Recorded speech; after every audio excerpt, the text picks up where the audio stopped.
Comme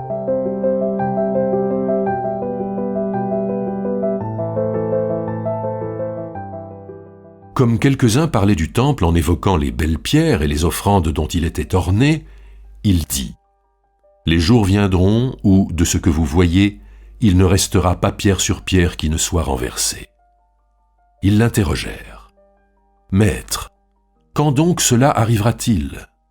Quel sera le signe annonçant ces événements ?» Il répondit : « Veillez à ne pas vous laisser égarer. Beaucoup, en effet, viendront en se servant de mon nom, en disant « C'est moi » et « Le temps s'est approché ». N'allez pas à leur suite. Quand vous entendrez parler de guerre et de désordre, ne vous effrayez pas, car cela doit arriver d'abord. Mais la fin n'est pas pour tout de suite. Alors il leur disait : Nation se dressera contre nation et royaume contre royaume. Il y aura de grands tremblements de terre et dans divers lieux des pestes et des famines. Il y aura des phénomènes terribles et de grands signes du ciel. Mais avant tout cela, on mettra la main sur vous et on vous persécutera. On vous livrera aux synagogues, on vous jettera en prison, on vous mènera devant des rois et des gouverneurs à cause de mon nom. Cela vous amènera à rendre témoignage. Sachez bien que vous n'avez pas à préparer votre défense, car moi je vous donnerai une parole, une sagesse, à laquelle tous vos adversaires ne pourront s'opposer, qu'ils ne pourront contredire. Vous serez livrés même par des parents, des frères, des proches et des amis, et on fera mettre à mort plusieurs d'entre vous. Vous serez détestés de tous à cause de mon nom. Mais pas un seul cheveu de votre tête ne sera perdu. Par votre persévérance, acquérez la vie.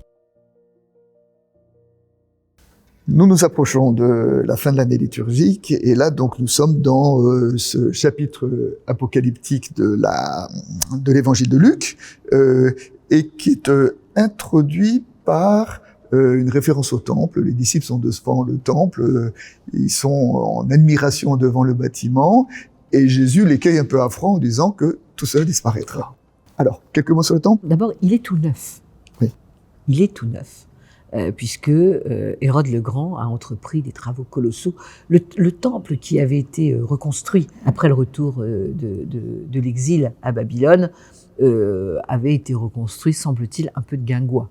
C'était un peu une bicoque. Il n'y avait pas beaucoup d'argent à cette époque-là. Voilà. Donc, et puis donc on avait fait des restaurations successives. Et Hérode, en fait, va bâtir un sanctuaire qui fera l'admiration de tous dans l'Empire romain. Ce sera un des plus beaux sanctuaires de l'Empire romain. Et donc, il frappait beaucoup l'imagination, puisque il est en haut de la colline de Jérusalem. Il est très grand, il est très blanc. La pierre est très dorée. Il faut imaginer qu'elle est neuve. Aujourd'hui, quand on en voit encore quelques petits bouts, on est 2000 ans plus tard. Là, en fait, il est taillé de neuf. Donc, il faut imaginer qu'ils sont devant un truc colossal. Très impressionnant. Très impressionnant. On sait qu'on a encore des blocs. Les blocs sont absolument cyclopéens. Enfin, c'est des trucs monstrueux. Aujourd'hui, on ne sait pas comment on a fait pour les travailler, avec les techniques de l'époque. Monter ça, donc en fait, ça fait l'admiration de tous. Donc, c'est une sorte de merveille du monde devant laquelle ils sont. Ils voient ça. Et alors, en plus, tout le monde a raconté que le soleil donnant sur le temple de Jérusalem endort la pierre. Donc en fait, il semble resplendir et il est comme un phare en haut de la colline de Jérusalem. C'est Flavie Joseph qui dit ça. Il dit que le pèlerin qui arrive à Jérusalem, avant de voir la ville, il est ébloui par le soleil qui se reflète sur les murailles du temple. Donc quelque chose de très impressionnant. Très impressionnant. Donc en fait, c'est ça qu'il voit. Et en fait, ça les bluffe, évidemment. Enfin, je veux dire, comme quand nous sommes devant une cathédrale, c'est impressionnant. Sauf qu'il faut se souvenir que c'est neuf. Donc, ils sont en train d'admirer. Ils sont bluffés et Jésus les cueille à froid. Il les cueille à froid, il leur dit, il ne restera pas pierre sur pierre. Alors, Jésus l'a-t-il dit?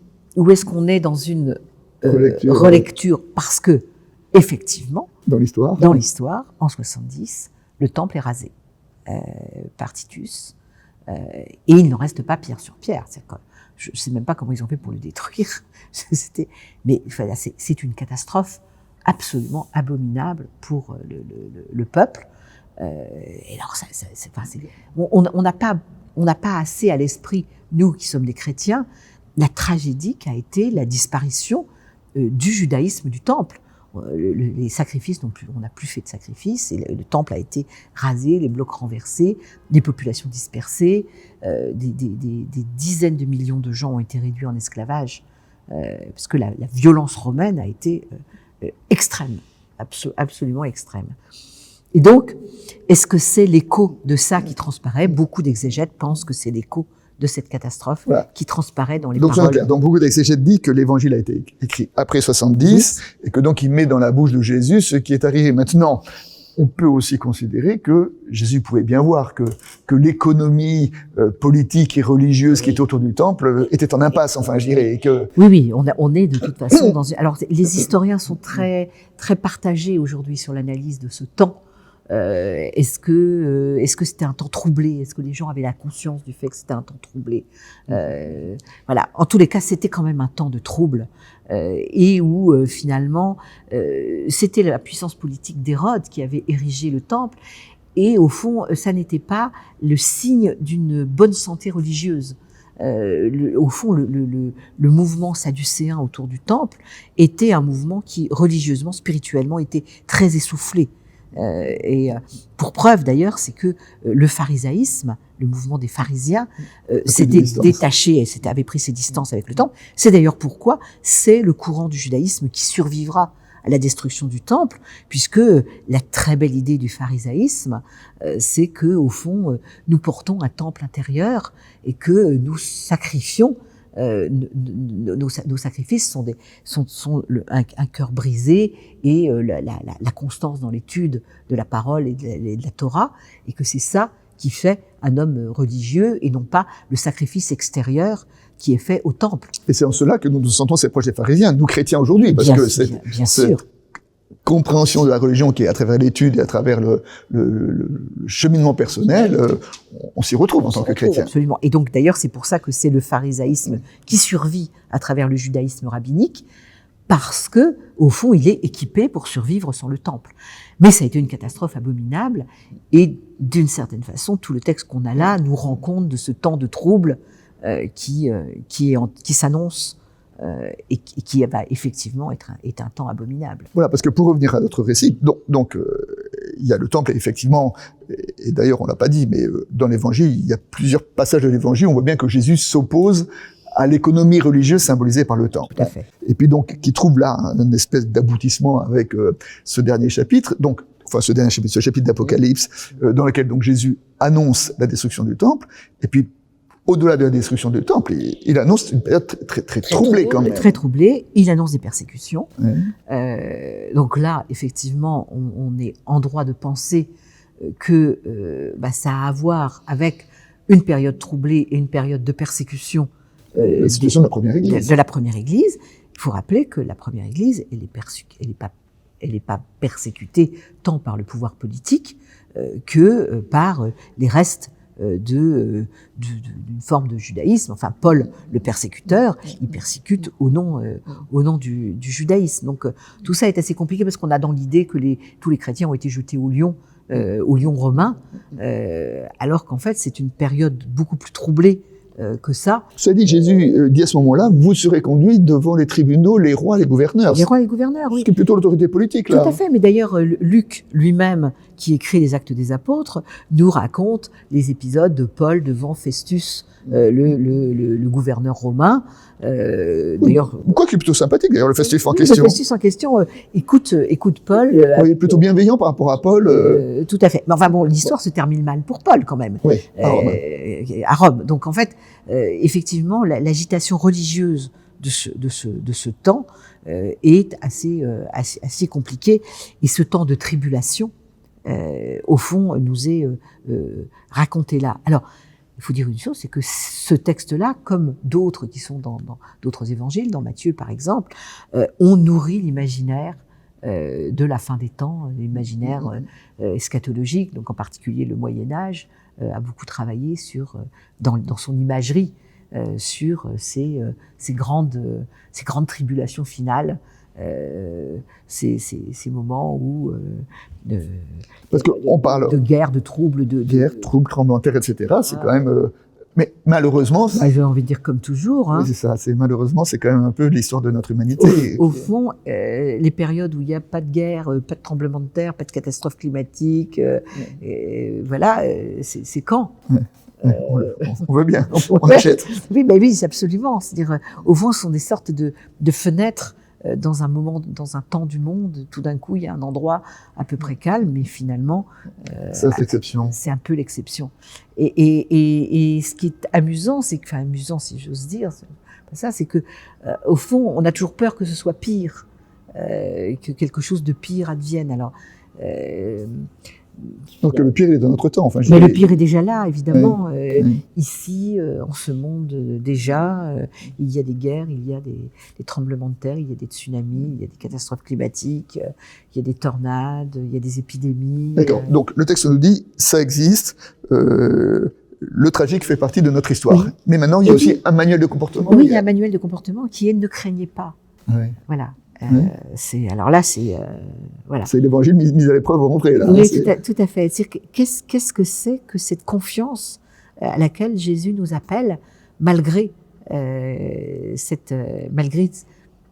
finalement la réalité du temps, parce que au fond, tous les temps connaissent ces moments-là, et au fond, il nous dit, vous avez une forme de sécurité, et cette sécurité, c'est moi. En fait, c'est incroyable ce qu'il dit à ce moment-là. Et pourtant, il dit, vous serez pas sécurité, certains même seront mis à mort, oui. Néanmoins, ne croyez pas. Voilà, ne craignez pas, parce que, je veux dire, il y a une forme de sécurité. Alors, c'est une forme d'espérance qui est là, mais de solidité dans la foi, qui est de nous dire que nous sommes appuyés sur quelque chose de plus solide que tout ce qui passe, quelque chose de plus solide que le temple. Et ça, c'est la véritable épreuve de la foi, au fond. Est-ce que quand tout s'effondre, qu'est-ce qui nous reste? Est-ce que nous savons? Est-ce que nous saurons nous appuyer sur la solidité des promesses que nous avons reçues, sur le Christ? Est-il mon bâton, mon berger? Est-ce que c'est avec lui que je chemine au milieu des tribulations? Est-ce que c'est sur lui que je compte? Ou est-ce que je compte sur le temple, et même sur mon église, et même et encore pire sur mon compte en banque? Là, c'est ça, hein, la question, elle est là. C'est vraiment une question qui, à mon avis, est pour nous. C'est une question sur la foi. Oui, sur quoi et sur quoi je m'appuie, sur qui je compte. J'ai envie de dire, comme disaient les enfants, pour de vrai. Et là, on est dans l'essentiel. Il y a un petit point qu'on n'a pas abordé, c'est la question des faux prophètes qui pulluleront à ce moment-là en disant, qui essaieront de détourner, de détruire avec un discours apocalyptique. Oui, alors, en fait, c'est là où il y a une forme aussi d'intelligence extraordinaire dans ces quelques phrases de l'Évangile, c'est qu'au fond, il y a toujours des gourous et des manipulateurs qui sont prêts à exploiter notre crédulité. Et en fait, c'est la question de la crédulité et de la foi qui est posée là. Au fond, des gens viendront exploiter votre crédulité. Et vous, il faudra que vous teniez dans la foi. Et la foi, c'est pas, ça va pas être un chemin de rose, parce que vous serez persécuté. Ça ne vous protégera pas de la persécution, ça ne vous protégera pas des injures et des insultes, et pas même de quelque chose qui peut vous conduire au témoignage de votre propre vie, de la mort, qui est quand même tout sauf séduisant. Hein. En revanche, il y aura des faux prophètes qui exploiteront votre crédulité, qui vous manipuleront. C'est vrai pour tous les temps. Voilà. Ne soyez pas des crédules, mais soyez des hommes et des femmes de foi. Oui. Beau message pour nous aujourd'hui.